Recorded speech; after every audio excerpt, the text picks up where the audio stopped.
back to my channel Fain Maths Classes.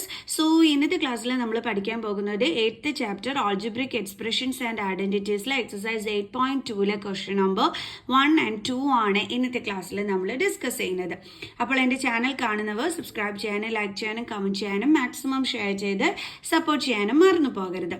So നമ്മുടെ first question ഇതാണ്, find the product of the following pairs of monomials. അതായത് ഇവിടെ തന്നിരിക്കുന്ന മോണോമിയൽസിന്റെ product കാണാനാണ് പറഞ്ഞിരിക്കുന്നത്. ഇപ്പൊ 4 എന്താണ്, ഒരു കോൺസ്റ്റന്റ് ആണ്. 7p എന്ന് പറയുമ്പോൾ വേരിയബിൾ ചേർന്നിട്ടാണ് വന്നിരിക്കുന്നത് അല്ലെ. അപ്പൊ ഇവരുടെ പ്രോഡക്റ്റ് നമുക്ക് കാണണം. പ്രോഡക്റ്റ് മീൻസ് മൾട്ടിപ്ലൈ ചെയ്യണം അല്ലെ. 4 into 7p ഇതാണ് നമ്മളോട് പറഞ്ഞിരിക്കുന്നത്. എങ്ങനെ ചെയ്യും നമ്മൾ പറഞ്ഞുതരാം കേട്ടോ. അതായത് 4 into 7 ചെയ്യണം. അപ്പൊ നമുക്ക് എത്ര കിട്ടും? 28. ഇനി ഇവിടുത്തെ വേരിയബിൾ എന്താണ്? p. അത് അതുപോലെ എടുത്തങ്ങ് എഴുതണം. കണ്ടോ, മൾട്ടിപ്ലിക്കേഷനില് നമുക്ക് ഇതുപോലെ ചെയ്യാൻ പറ്റും. അതേസമയം അഡിഷനില് ഇപ്പൊ 4ഉം 7p അത് തമ്മിൽ നമ്മളെടുത്ത് ആഡ് ചെയ്യാൻ പറഞ്ഞു കഴിഞ്ഞാല് നമുക്ക് ചെയ്യാൻ പറ്റുമോ? ഇല്ല. എന്തുകൊണ്ടാണ്? ഇത് ലൈക്ക് ടേംസ് അല്ലാത്തതുകൊണ്ട്. ഇനി നമ്മളെടുത്ത് ഈ 4ഉം 7pയും തമ്മിൽ സെപ്പറേറ്റ് ചെയ്യാൻ പറഞ്ഞിരിക്കുക. ഓക്കെ, അപ്പൊ നമുക്ക് 4ഉം 7ഉം കൂടി തമ്മിൽ സെപ്പറേറ്റ് ചെയ്യാൻ പറ്റുമോ? ഇല്ല. അപ്പൊ നമ്മുടെ ആൻസർ എന്ത് തന്നെയായിരിക്കും? 4 - 7p തന്നെയായിരിക്കും. എന്തുകൊണ്ടാണത്? ഇത് ലൈക്ക് ടേംസ് അല്ലാത്തത് കൊണ്ട്. അപ്പൊ അഡിഷനിലും സെപ്പറേഷനിലുവേ ഇങ്ങനെ ലൈക്ക് ടേംസ് ആണോ അൺലൈക്ക് ടേംസ് ആണോ എന്ന് നോക്കിയിട്ട് അഡിഷനോ സെപ്പറേഷൻ നമുക്ക് ചെയ്യാനായിട്ട് പറ്റത്തുള്ളൂ. പക്ഷെ മൾട്ടിപ്ലിക്കേഷനിൽ അങ്ങനെ ഒരു സംഭവമേ ഇല്ല. നമുക്കിപ്പോൾ കോൺസ്റ്റന്റ് ആണെങ്കിലും ഇതേപോലെ വേരിയബിൾ ചേർത്തിട്ട് വരുന്നതാണെങ്കിലും തമ്മിൽ എന്ത് ചെയ്യാൻ പറ്റും? മൾട്ടിപ്ലൈ ചെയ്യാനായിട്ട് പറ്റും. പക്ഷേ ആഡ് ചെയ്യുമ്പോഴും സെപ്പറേറ്റ് ചെയ്യുമ്പോഴും ലൈക്ക് ടേംസ് ആണെങ്കിൽ മാത്രമേ നമുക്ക് ചെയ്യാനായിട്ട് പറ്റത്തുള്ളൂ.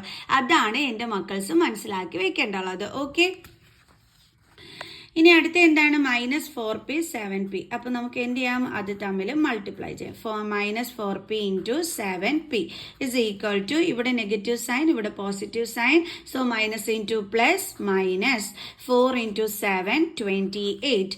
ഇനി p into p എന്താണ് ആൻസർ കിട്ടുന്നത്? എപ്പോഴും നമ്മൾ ഓർക്കുക, ഇവിടെ pക്ക് പവർ ഒന്നും ഇല്ലെങ്കിൽ എന്തുണ്ട്? 1. ഇവിടെയും pക്ക് പവർ ഒന്നും ഇല്ലെങ്കിൽ എന്തുണ്ട്? 1. അപ്പൊ നമ്മൾ എന്താ ചെയ്യേണ്ടതെന്ന് വെച്ചാൽ സെയിം വേരിയബിൾ ആണ് ുണ്ടെങ്കിൽ അതിന്റെ പവേഴ്സ് തമ്മിൽ എന്ത് ചെയ്യുക? ആഡ് ചെയ്യുക. ഓക്കെ, ആ വേരിയബിൾ എടുത്ത് അതുപോലെ എഴുതിയിട്ട് വേണം പവറുകൾ തമ്മിൽ ആഡ് ചെയ്യാനായിട്ട്. അപ്പൊ 1 + 1 എന്ത് കിട്ടും നമുക്ക്? 2.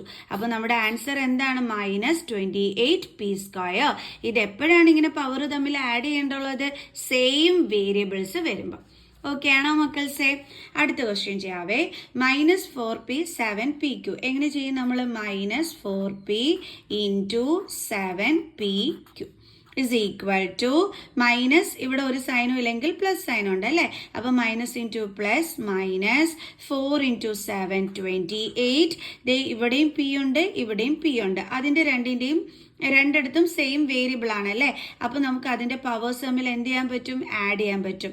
ഇവിടെ നമുക്ക് പവർ 1 ആണ്, ഇവിടെ ഒന്നുമില്ലെങ്കിൽ പവർ 1 ആണ്. സോ 1 + 1 എന്ത് കിട്ടും? 2. അതായത് p എടുത്ത് എഴുതിയിട്ട് നമുക്ക് 2 ഇട്ട് കൊടുക്കാൻ പറ്റും.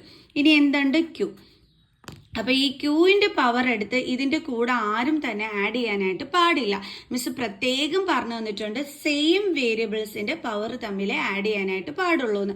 ഇപ്പൊ നമുക്ക് -4p² into q ഇങ്ങനെ വന്നിരിക്കുക. അപ്പൊ നമ്മൾ എന്താ ആൻസർ എഴുതേണ്ടുള്ളത്? -4p²q.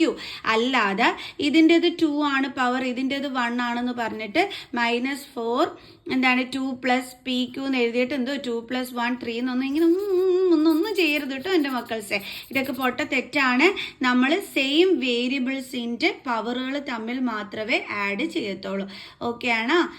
മനസ്സിലായോ എൻ്റെ മക്കൾസിന്? നമുക്കിനി അടുത്ത ക്വസ്റ്റ്യൻ ചെയ്യാം.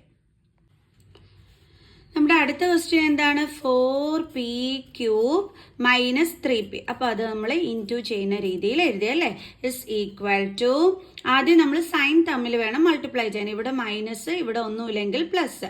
അപ്പൊ plus into minus -4 into 3 12. Same variable ആണ്. അപ്പൊ ഇതിന്റെ പവർ തമ്മിൽ എന്ത് ചെയ്യാൻ പറ്റും? ആഡ് ചെയ്യാൻ പറ്റും. ഇവിടുത്തെ പവർ 3 ആണ്, ഇവിടെ പവർ ഒന്നും ഇല്ലെങ്കിൽ എന്തുണ്ട്? 1. സോ 3 + 1 എത്രയാണ് കിട്ടുന്നത്? 4.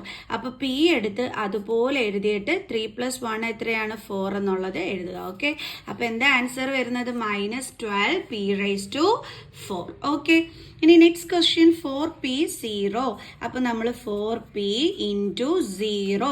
എപ്പോഴും നമ്മൾ ഓർക്കുക, ഏതൊരെണ്ണം ആണെന്നുണ്ടെങ്കിലും 0നെ കൊണ്ട് മൾട്ടിപ്ലൈ ചെയ്ത് കഴിഞ്ഞാൽ 0 തന്നെയായിരിക്കും ആൻസർ. അല്ലാതെ 0p എന്നൊന്നും ആരും എടുത്ത് എഴുതി വെക്കരുത്.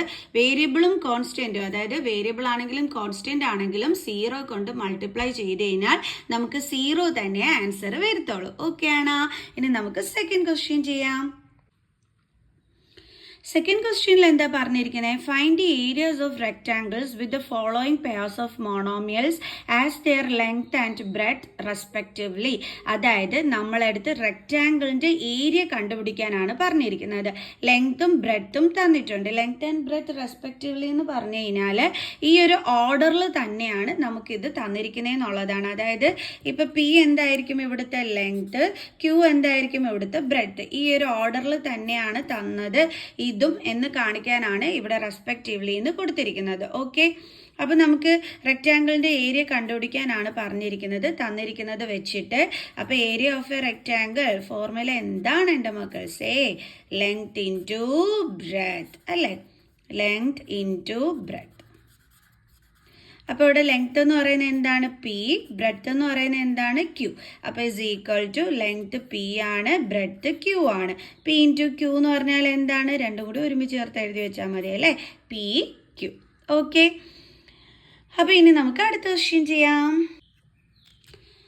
അടുത്തത് 10m 5n ആണ്. അപ്പോൾ ലെങ്ത് 10m ആണ്. അതേപോലെ ബ്രെഡ്ത്ത് എന്ന് പറയുന്നത് 5n ആണ്. അപ്പോൾ area of rectangle is equal to length into breadth is equal to 10. Length 10 ആണ്, ബ്രെഡ്ത്ത് 10 അല്ല 10m. നമുക്ക് താഴോട്ട് എഴുതാവേ. സീക്വൽ ടു 10m എഴുതുമ്പോൾ വേരിയബിൾ ഒന്നും എടുത്ത് കളയരുതേ. ഇൻറ്റു ബ്രെഡ്ത്ത് എന്ന് പറയുന്നത് 5n is equal to 10 into 5 എന്താണ്? 50. ഇനി m ഇൻറ്റു n എന്താണ്? mn. കാരണം ഇത് വേരിയബിൾസ് ആണ്, അതുകൊണ്ട് ഇതിൻ്റെ പവർ തമ്മിലൊന്നും ആഡ് ചെയ്യാൻ പറ്റൂല. സോ എമ്മും എന്നും എടുത്ത് അതുപോലെ എഴുതാനേ പറ്റുള്ളൂ. ഓക്കെ. ഇനി നമുക്ക് അടുത്ത ക്വസ്റ്റ്യൻ ചെയ്യാവേ. അടുത്തത് 20h², 5y². അപ്പോൾ ലെങ്ത് എന്ന് പറയുന്നത് 20h², ബ്രെഡ്ത്ത് എന്ന് പറയുന്നത് 5y². So area of rectangle is equal to length into breadth. Okay. Is equal to 20h² into breadth എന്താണ്? 5y². എങ്ങനെ ചെയ്യും? 20 ഇൻറ്റു 5 എത്ര കിട്ടും നമുക്ക്? 100. ദെൻ h², ദെൻ പിന്നെന്താ ഉള്ളത്? y². കണ്ടോ? അല്ലാതെ ഈ പവർ തമ്മിൽ ആഡ് ചെയ്യല്ലേ. ഡിഫറെൻറ്റ് വേരിയബിൾസ് ആണ്, നമുക്ക് പവർ തമ്മിൽ ആഡ് ചെയ്യാൻ പറ്റില്ല. h² എടുത്ത് അതേപോലെ എഴുതുക, y² എടുത്ത് അതേപോലെ എഴുതുക. Okay. Next question 4x 3x² ഉണ്ട്. ഓക്കെ. അപ്പോൾ നമുക്ക് ലെങ്ത് എന്ന് പറയുന്നത് 4x ആണ്, ബ്രെഡ്ത്ത് എന്ന് പറയുന്നത് 3h² ആണ്. Okay. Then area of rectangle is equal to length into breadth is equal to length 4x ആണ്, ബ്രെഡ്ത്ത് 3h² ആണ്. ഇസ് ഈക്വൽ ടു 4 ഇൻറ്റു 3 എത്ര കിട്ടും? 12. ഇനി ഇവിടെ നോക്കിയേ, സെയിം വേരിയബിൾ ആണ് അല്ലേ? ഇവിടെയും എക്സ് ഇവിടെയും എക്സ്. അപ്പോൾ എക്സ് എടുത്ത് അതുപോലെ എഴുതുക, പവർ തമ്മിൽ ആഡ് ചെയ്യുക. ഇവിടെ 2 ഉണ്ട് പവർ, ഇവിടെ ഒന്നുമില്ലെങ്കിൽ 1 ഉണ്ട്. സോ 1 + 2 3. അപ്പോൾ എന്താ കിട്ടിയത്? 12x³. ഇനി അടുത്ത ക്വസ്റ്റ്യൻ. ഇവിടെ ലെങ്ത് എന്ന് പറയുന്നത് 3mn, ബ്രെഡ്ത്ത് എന്ന് പറയുന്നത് 4np. Then area of rectangle is equal to എന്താണ് നമ്മുടെ ഫോർമുല?